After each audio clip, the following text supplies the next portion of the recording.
inspired by our favorite titles, namely Superman, right? Remember the titles of Superman? Yeah, plus like the cheesiest thing you can imagine in computer graphics is a flying logo. Yeah, that's right. Yeah, You we've know, never done flying logos before. those were Chrome. the first Chrome flying logos Pixar ever did. Finally caught up. Yep.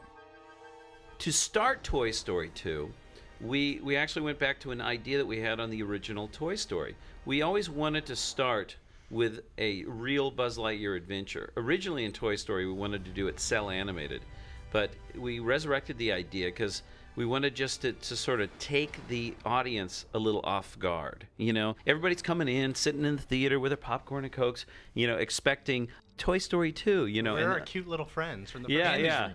Andy's room. Where's Andy's room? And we wanted to like start it as though the projection is put up, you know, reel 5 Of Armageddon. of Just Armageddon like, or something. oops. It's just like smack in the middle of the climax.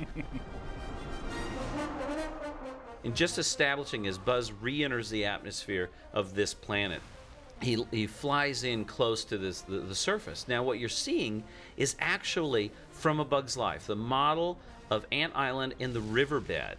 And the floating rocks were actually a mistake because we scaled the riverbed to be 1.5 times as high to make the cliffs taller. But the rocks didn't get that transformation and they ended But they up look floating. so cool.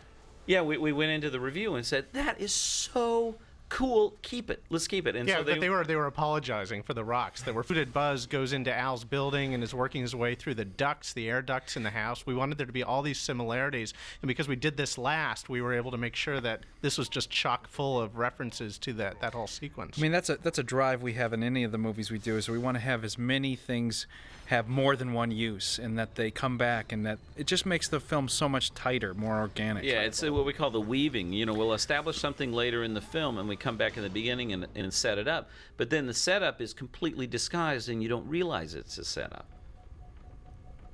Source of Zurg's power, floating AA battery. Can't think of anything better. One of the biggest laughs in the movie. There was a debate on what themes these should be, but 2001 won out, and I think it was the best one. Yeah, it's great, and we came up with this great idea of having the chunking, the pounding machinery in the background sound like the timpanis that lead that'd into be those. the timpanis. Yeah, Gary Rydstrom, our sound designer, he did that. It was really hilarious. And this is the first time also that we have true intersection. It's one of the things that we're constantly battling in computer animation. And so in this case, we were actually had Buzz Lightyear's hand go right through that battery. One surface doesn't know where another surface is within computer animation, and it's constantly intersecting, and we're always working hard to make things feel like they're contacting just because that's believable. This is one of those things where I was just like, thank you. Can we get away with that? There's always like collective silence in the audience. My God, how did they? That was the point. We just wanted to make it seem like Buzz is so cool and he's going to do it, and then he just gets disintegrated from the waist up. In fact, you're a better Buzz than I am. So even though this is Andy's new house, of course, because they moved in the first movie, we did the walls to be a similar blue, and the lighting is very, very similar to Toy Story, because we wanted the audience just right away to say, okay, we're in the world of Toy Story, we're in Andy's room, and we tried to bring a lot just howling with laughter, and because of the way he like we said before, drew the diluted Buzz. Mm-hmm.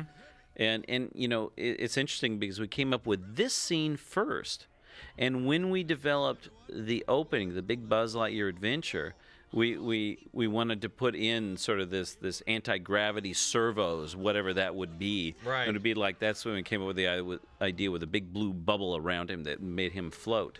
Mm-hmm. Yeah, he originally didn't even say "To Infinity and Beyond" at the beginning, and then we realized, oh, yeah, there's yet another thing from this scene that really should be in the opening of the movie. Right. Yeah, so in fact, even a lot of the staging is just exactly the same.